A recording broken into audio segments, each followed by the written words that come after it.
Auditrices, auditeurs, vous êtes à l'écoute de Nebia Campus Corté. Entre toi et moi, c'est la chronique culturelle de votre Radio Campus. Entre toi et moi, entre vous, auditrices, auditeurs, et eux, entre nous, on part à la découverte d'Alexandra Ouaho. Alexandra, jeune étudiante en communication, artiste peintre, qui nous présente sa deuxième exposition intitulée L'autre à la Maison des étudiants de Corté en partenariat avec le Crous de Corse. Allez, allez, enfoncez vos écouteurs dans les oreilles, faut-il le préciser. Montez le son de vos postes radio. Faites péter vos enceintes, cliquez sur les applis, on se détend quelques instants, on part en voyage vers l'autre, à la rencontre d'autres choses que nous-mêmes pour changer. L'autre et ses passions, son histoire, sa vie, l'autre, c'est pas nous, mais c'est un peu notre miroir. Allez, on est prêt, on est parti à la rencontre d'Alexandra Ouaho, on écoute l'interview.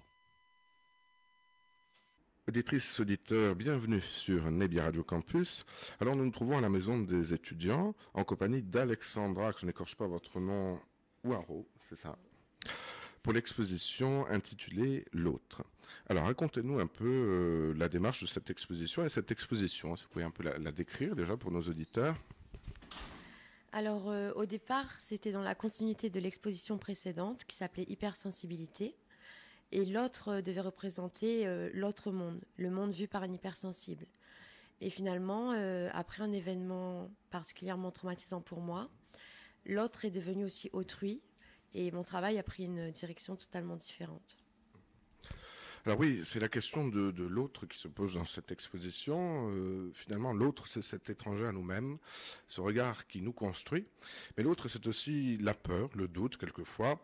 L'autre qu'on aime, l'autre qui nous détruit, et quelquefois, elles sont même les deux, malheureusement. L'autre, cet étranger à nous-mêmes qui nous construit, nous déconstruit, scrute des visages, évolue. L'autre, cette existence étrange et étranger à nos propres démons.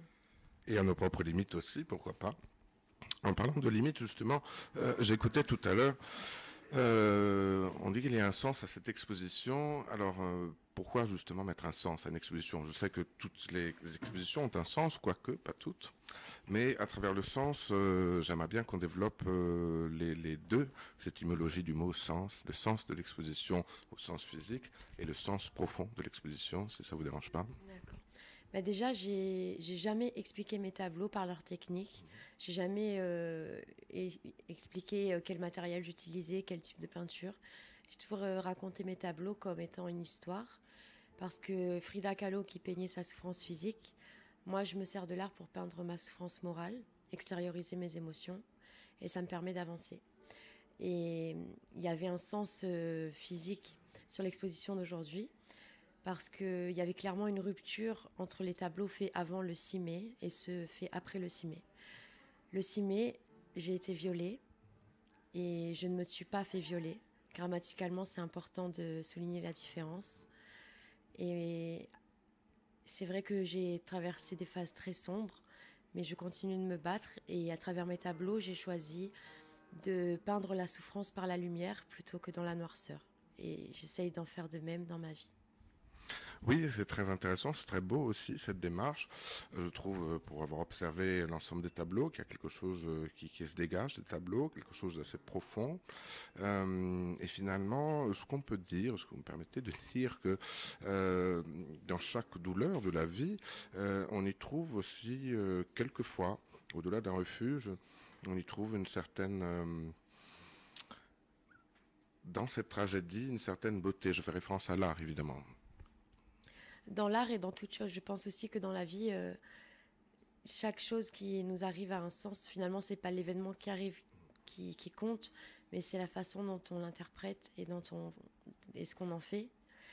Et l'art, c'est d'abord ma première thérapie, mais c'est aussi, même si j'extériorise à travers l'art, c'est aussi ce qui me fait réaliser des fois des choses et qui me donne la force de pouvoir continuer, parce que sans pouvoir extérioriser ce genre d'émotions, je ne pourrais pas continuer à vivre et garder tout ça en moi.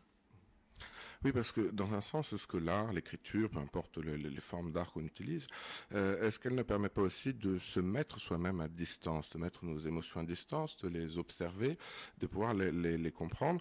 Je prends un exemple de bon nombre d'artistes, moi-même qui aiment écrire notamment. Euh, c'est intéressant quelquefois de se relire, de s'observer et d'observer son travail. Parce qu'à travers ce travail, quelquefois on peut comprendre eh bien, des profondeurs insondées de notre propre existence, de notre propre personnalité. Ben, c'est là tout le paradoxe de l'exposition pour moi, parce que c'est vraiment une mise à nu pour moi de faire une exposition, puisque c'est vraiment mes émotions les plus profondes, les plus intimes et les plus personnelles qui sont révélées aux autres. Et même si l'art est subjectif, j'ai été étonnée de voir à quel point les gens comprenaient tout de suite le sens de l'émotion que je voulais faire passer. Et c'est vrai que quand moi je vois, par exemple là, comme c'est installé en salle, je vois tous les tableaux dans l'ordre dans lequel je les ai peints. Et je vois aussi du coup les étapes et les cycles que je traverse à travers ma vie. Et, euh, et j'ai compris récemment, puisque je suis internée à la clinique de San Tornello, j'ai été diagnostiquée bipolaire, cyclotimique, hypotimique. Donc j'ai compris que finalement ces cycles de haut et bas euh, avaient une explication, et à travers l'art, finalement, c'est ce qui m'a mené à découvrir ma pathologie et pouvoir la soigner. D'accord, oui. Oui, parce qu'on voit, excusez-moi, il y a donc une évolution dans ce tableau, une évolution qu'on peut observer. Euh, Est-ce qu'on peut parler aussi de résistance dans cet art, finalement? C'est vrai que je peins plus de la même façon quand je n'exposais pas et depuis que j'expose. Quand je fais un tableau et je sais qu'il va être exposé, des fois je m'arrête parce que j'ai peur de montrer finalement mes plus grandes faiblesses à l'autre et de me rendre vulnérable à l'autre.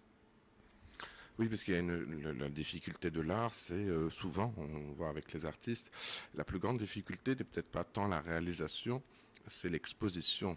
À travers l'exposition, le terme est clair, c'est s'exposer, exposer finalement une pensée, un esprit, des esprits. Et en sens ça, où je faisais référence à être, j'allais dire femme résistante, mais je préfère parler d'individus résistants. Parce qu'on parle toujours d'égalité à droite, à gauche, qui est tout à fait louable. Mais pour ma part, je préfère parler d'individus, considérant chaque personne comme des individus, autres que par un genre.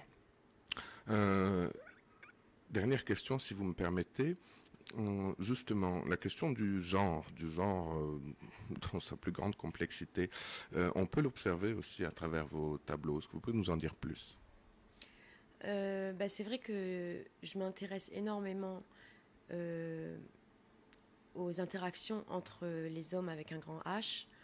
Et d'ailleurs, sur mon site internet, j'ai réalisé une sorte de vidéo anthropologique sur les parades nuptiales de l'homme. Donc, j'observe souvent autrui euh, comme on verrait un reportage animalier.